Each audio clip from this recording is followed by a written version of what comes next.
বিয়ে হলো একটি সামাজিক বন্ধন যাতে দুটি মানুষ পরস্পরের প্রতি দায়বদ্ধ থাকে।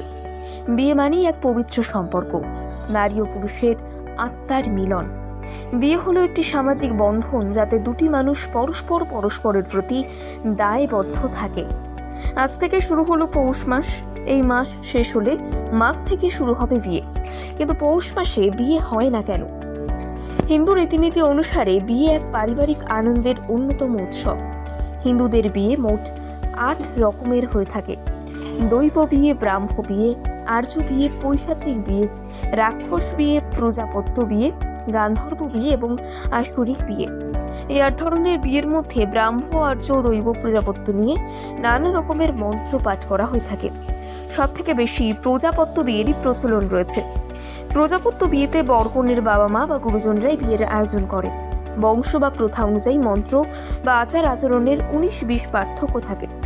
শুধু বিয়ে নয়, বিয়ে সংক্রান্ত কোনো শুভ কাজই পৌষ মাসে এড়িয়ে চলেন বেশিরভাগ মানুষ। কিন্তু জানেন কি, কেন এই নিয়ম? শাস্ত্রমতে পৌষ মাসে বিয়ে হলে কন্যা আচার ভ্রষ্টা এবং স্বামী বিয়োগিনী হতে পারে।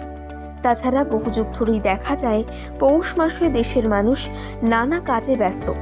একটা সময় বেশিরভাগ মানুষের জীবিকাই ছিল কৃষিকাজ, ফলে পৌষ মাসে বিয়ের ব্যবস্থা করার মতো সময় তারা পেতেন না। বিশেষ করে পৌষ মাসে ধান এবং নানা ধরনের ফসল উঠত। এই ধান কাটা এবং তা ঝাড়াই বাছাই করে সারা বছরের জন্য সঞ্চয় করে রাখার কাজে নিয়োজিত থাকতে হতো সমাজের নানান স্তরের মানুষকে। ফলে এই মাসে বিয়ে ব্যবস্থা করার মতো ফুরসত পেতেন না মানুষ। সব দিক থেকে বিচার করে এই মাসে বিবাহ নিষিদ্ধ করেছিলেন সেই যুগের সমাজপতিরা। শাস্ত্রে পৌষ ছাড়াও চৈত্র মাসে হিন্দুদের বিয়ের জন্য অশুভ বলে ধরা হয়। সেখানে উল্লেখ আছে এই মাসে বিয়ে হলে কন্যা মদনোন্মত্তা হন। তাই ধরে নেওয়া হয় চৈত্র ও পৌষ মাস বাদে বাকি 10 মাস হিন্দুদের বিয়ের জন্য শুভ সময়।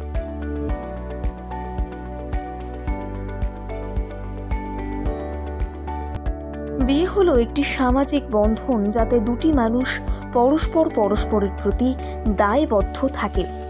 বিয়ে মানেই এক পবিত্র সম্পর্ক, নারী ও পুরুষের আত্মার মিলন। বিয়ে হলো একটি সামাজিক বন্ধন যাতে দুটি মানুষ পরস্পরের প্রতি দায়বদ্ধ থাকে।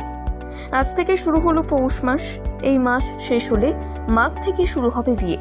কিন্তু পৌষ মাসে বিয়ে হয় না কেন? হিন্দু রীতিনীতি অনুসারে বিয়ে এক পারিবারিক আনন্দের অন্যতম উৎসব। হিন্দুদের বিয়ে মোট 8 রকমের হয়ে থাকে।